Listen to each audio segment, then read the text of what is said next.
halyidiirano dadka iyo dalkuba ku nagaadayo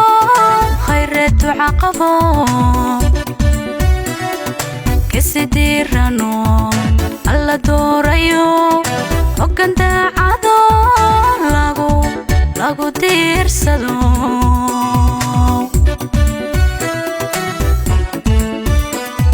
halyidiirano dadka iyo dalkuba ku nagaadayo khayreetu caqabo kasidiirano alla doorayo hoggaan daacado lagu diirsado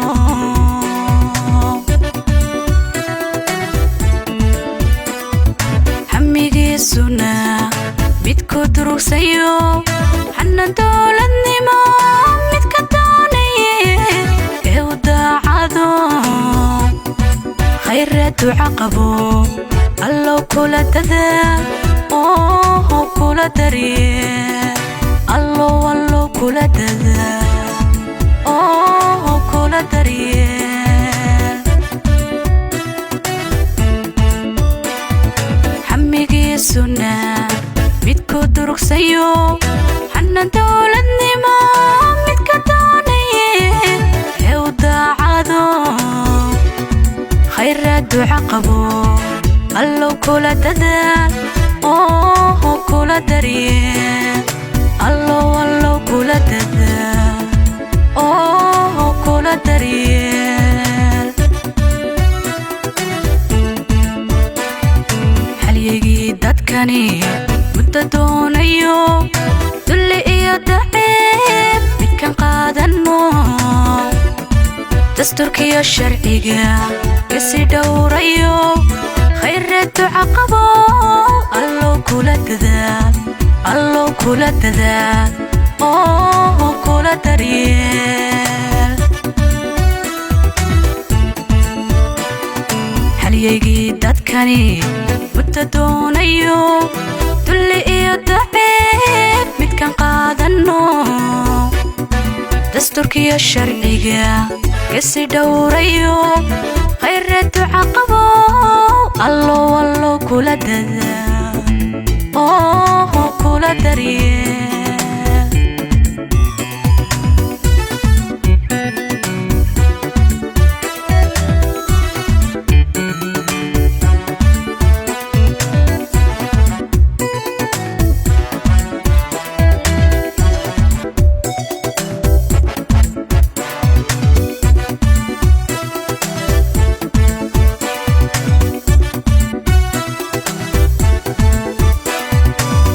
dowladnimo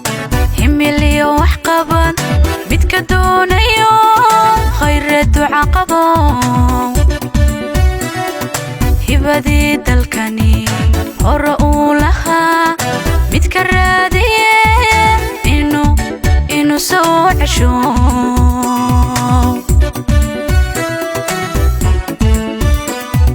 higsi dowladnimo himiliyo wax qaban midka doonaye khayreetu caqabo aad baan ugu faraxsanahay inaan soo dhaweyno ra'iisul wasaaraha qaranka Soomaaliya Xasan Ali Khayre waxaan leenahay mudane mas'uul mudane wadani mudane siyaasi isku soo dhawow xarunta Gaalkacyo xarunta gobolka Mudug aad baan ku soo dhaweynaa hadii aan nahay dhalinyarada shacabka reer Soomaaliyeed ee degan Gaalkacyo waxaan kugu soo dhaweynaa sharaftan iyo ciidadan aad baan ku jecelahay dawladda nabad iyo nolol waxaan leenahay dawladda nabad iyo nolol waxaan leenahay jiro joog waan taageersanahay dawladda nabad iyo nolol dawladda waan taageersanahay sida wanaagsan ay u shaqeynayso waa taageersanahay ruuxantii waxaan leenahay khayra jiro joog dawladdu khayra waxaan leenahay jiro joog ruuxantii dareenkaygu maanta aad buu u sareeyaa maadaama aan halkaan ku soo dhaweeyay ra'iisul wasaaraha jamhuuriyadda federaalka Soomaaliya aad baan ugu faraxsanahay inaan soo dhaweeyay ku soo dhaweeyay gobolka Mudug gaar ahaan Gaalkacyo waxaan sugnaa insha Allah waa inaan ka qayb qaadano soo dhaweynta si diiran waxaan leeyahay dawladda nabad iyo nolol insha Allah aad iyo aad ugu guuleysanaysaa waxaan galabtii u soo baxay inaan soo dhaweynayo ra'iisul wasaaraha qaranka Xasan Ali Khayre mudane Xasan Ali Khayre runtii dareenkaygu aad buu u sareeyaa oo markii ugu horeysay aan la kulmayo ra'iisul wasaare qaran intii noloshayda ahayd marka aad baan ugu soo dhaweynayaa mudane ra'iisul wasaare Xasan Ali Khayre ku soo dhawow magaalada Gaalkacyo gobolka Mudug xaruntiisa Puntland farxad ku soo dhawow bulshadaadii iyo shacabkaagii iyo dadkaad u talinaysay ku soo dhow ayaan leeyahay ra'iisul wasaare. waxaan imid inaan ka qayb qaato soo dhaweynta ra'iisul wasaaraha Soomaaliya Xasan Cali Khayre waxaan ku faraxsanahay inuu yimaado maanta magaalada Gaalkacyo waxaana bogaadinayaa aad iyo aad ugu faraxsanahay sida muhiimadda leh oo galmudug iyo arrimaheeda uga shaqeeyay iyo ciidamada xoogga dalka Soomaaliya si uu mideeyay deegaanada galmudug sidoo nabadda uga wado sidoo horumarka uga wado waxaan u rajaynayaa Puntland sidoo kale iyo qaybtan waddanka hadda aan joogno garoonka Cawaalana wax ka qabto haddaan dhalinyaranahay inaan la kulanno oo soo dhaweyno waan jecelnahay aad iyo aad waxaan ka mid ahay taageerayaasha ra'iisul wasaare Xasan Cali Khayre maanta waxaan ku soo dhaweynaynaa aad waxaan u faraxsanahay inaan ku soo dhaweynayno magaalada Gaalkacyo qaybteeda waqooyi Gaalkacyo qaybo kala lahan sidii ra'iisul wasaaruhu sheegay waa magaalo qur'a waa magaalo isku degan yahay ra'iisul wasaaraha waa soo dhaweynaynaa waxa soo dad aragtaan waa ra'iisul wasaaraha taageeradiisa annagu waxaan nahay dhalinyarta Gaalkacyo wali ma aanan arag dawlad waxa kan la yiraahdo sidaan oo kale ma aanan soo gaarin maanta waxa kale yiraahdo dawlad waxa kale baanboygeedii wadata waxa kale yiraahdo dawladnimo noo muuqata waa qiireysanahay run ahaantii ra'iisul wasaaraha waxaan soo dhawow gacan furan ma kugu soo dhaweynaynaa Gaalkacyo waa idin salaamay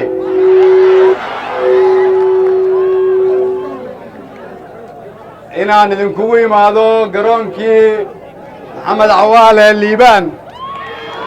oo ah halyeygii calanka Soomaaliyeed waa maalin taariikhi ah waa ku mahadsantiin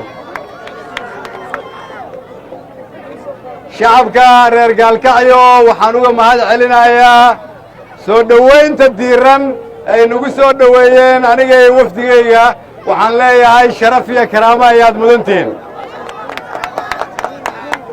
xalayto ayuu igu yiri madaxweyne Maxamed Cabdullaahi Maxamed Farmaajo mar haddii aad Puntland timid waxaad u timid shacabkii ugu dawlad jeclaa dalka Soomaaliya waxaad ku jirtaa gacan wanaagsan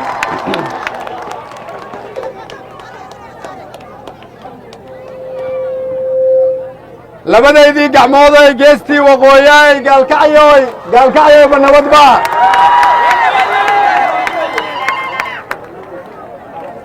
geesiyaal magac dhabo geygii lagu yaqaano Gaalkacyo ma nabadba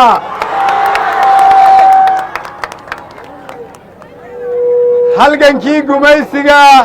gobonnimo u dirirka dhulkii lagu yaqaano Gaalkacyo ma nabadba gurigii cilmiga iyo diinta lagu gudbinayay ruuxday gogoshu taalaaye Gaalkacyo ma nabadba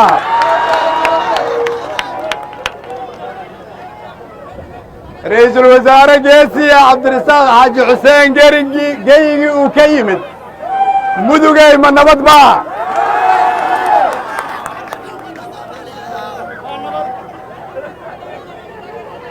Gaalkacyo salaam naga gudooma nabad naga gudooma midnimo naga gudooma farxad naga gudooma gacan furo naga gudooma dawladnimo naga gudooma dhalinyarada Soomaaliyeed oo halkan ugu soo dhaweysay oo maanta dhan halkan taagneed waa mahadsantiin waxaan idinkugu bishaaraynayaa in garoonkan la idin dhisi doono la idinkaga dhigi doono sida aad rabtaan haddii Ilaahay yiraahdo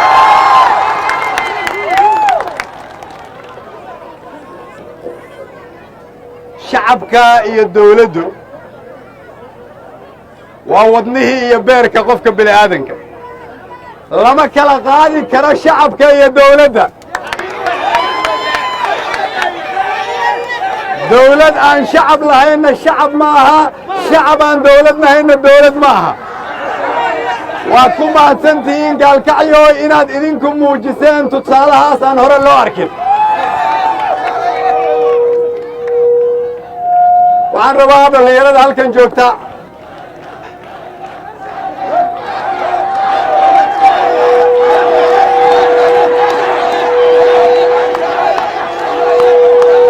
dadkii Soomaaliyeed ee ficiina ahaa ee dhaliyay gobonnimada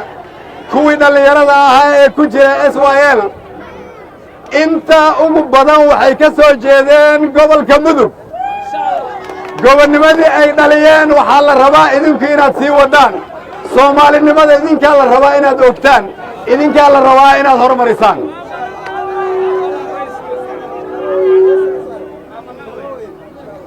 waa mahadsantiin waxaan rabaa inaan idiin sheego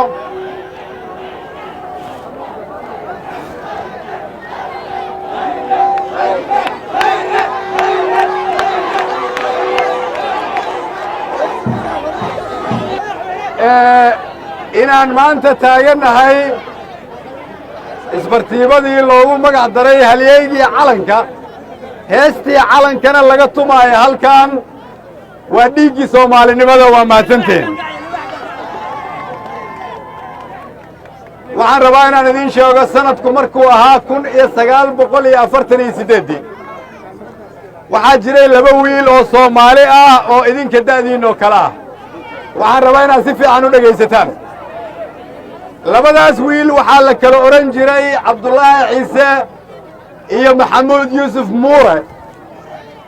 Muure Allah u naxariisto Cabdullaahina Allah u naxariisto labadaasuba waxay ka soo jeedaan deegaanadan aad degantiin 1948 markii qaramada midoobay ay yiraahdeen Soomaaliya qofa soo dirsato uga hadla halgankeeda gobonimo doonka Talyaanigii halkan jooga waqtigaas waxay yiraahdeen maadaama aad Cabdullaahi Ciise dirsanaysaan waa in cirbad lagu duraa Muuro Allah u naxariistay oo Cabdullaahi Ciise u eka waxa uu yiri inta adiga lagu duri lahaa oo sun lagu duri lahaa aniga naftayda hibeynaya waxaan rabaa aniga in la duro markii la duray Allah u naxariistay Muuro Cabdullaahi sidaas ayuu fiisaha ku qaatay sidaas ayuu u tagay qaramada midoobay sidaas ayuu uga soo hadlay xorriyaddii sidaas ayay xorriyaddii ku timid waxaan rabaa inaan idiin sheego marka fikirka Muuro iyo Cabdullaahi isku qabiil ma ahayn midna wuxuu ka soo jeeday waqooyiga Gaalkacyo midna koonfurta Gaalkacyo haddii qabiil uu wax taraayo mid baa wuxuu yidhi kan kale ka qabiila aniga naftayda adiga kuu qadimaya si adigu aad u waddo xorriyaddaas su'aasha la rabo maanta in la isweydiiyo waxay tahay xorriyaddii wiilashaasi ay u dhinteen ammaanadii ay idin dhiibeen reer Gaalkacyo xaggee bay ku dambaysay laguma hayn karo Soomaali kala qaybsan laguma hayn karo Soomaali xuduudyo kala leh sababtoo ah waxay nooga tageen taariikha in quluubta shacabka Soomaaliyeed marna aanay xuduud kala yeelan karin ammaanadii la idin dhiibay Soomaalinimadii dhallinyaranimadii sharaftii xooggii caqligii cilmigii idinka ahaay diyaar ma u tihiin Soomaaliya midaysan Soomaaliya sharaf leh Soomaaliya xooggan Soomaaliya soo ceshata meeshii ay dunida uga jirtay gobonnimada Gaalkacyo hormuud aheeda hormuudka ma qaadanaysaan qabyaaladda ma ku bedelaynaa qarannimo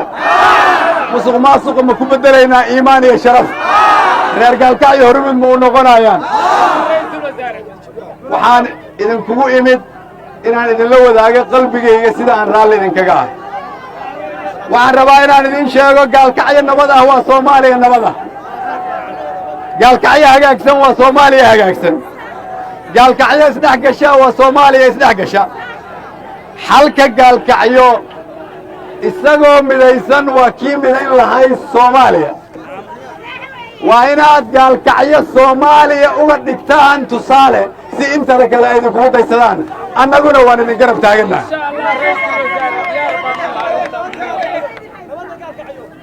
Gaalkacyo nabadeeda waa idinkala shaqaynaynaa labada maamulba waan la shaqaynaynaa wax walba oo aad uga baahan tihiin dawladdana maamulkiinaan kala hadlaynaa dawladda federaalkaana gacan idin siinaysa sidoo kale waxaan rabaa inaan idin xasuusiyo si loo xoreeyo dalka